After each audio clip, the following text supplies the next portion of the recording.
Welcome back. If you are just joining us, we have been speaking with Jocasta from Thebes. Now it's time to please welcome her son and husband, Oedipus. Thank you for having me, Dr. Phil. It's a pleasure to be here. It's a pleasure to have you. The first question we have for you is, when you killed Laius, where the three roads met, did you have any indication that he was king? I had no idea. My father and his travelers were not in any way respectful to me. They were intimidating and outnumbered me. His charioteers hit me with a whip, and I responded in self-defense. I did not care who I hit. I just swung my staff. I hit the king on the head and escaped. I had no idea it was my father, or that he was the king. I hate to hear that, Oedipus. You were able to become successful, though. You were able to defeat the Sphinx's riddle, a nearly impossible task. You became king in your own right. When the city of Thebes was struggling, you tried your hardest to end the plague. During this process, I'm aware that you called for the shepherd who brought you to Cytherion to be killed. Why did you do that? Since I had found out that I was adopted, I needed to know the answer of where I came from.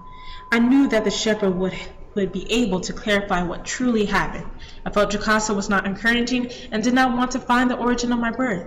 I thought her behavior was strange, but I decided to ignore her. To me, she looked as if she didn't want to know my birth for the fear of me being a slave. Jocasta, is that what you thought?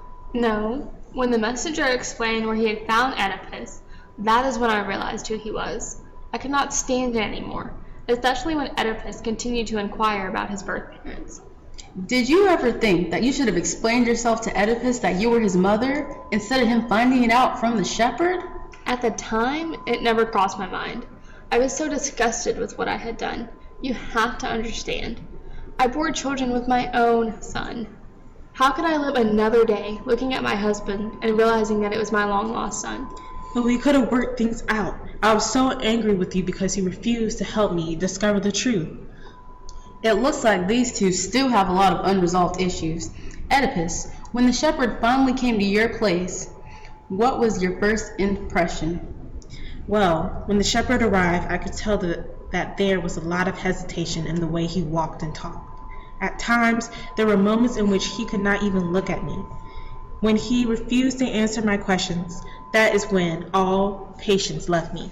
I had spent all that time trying to understand the origin of the plague that ravaged Thebes.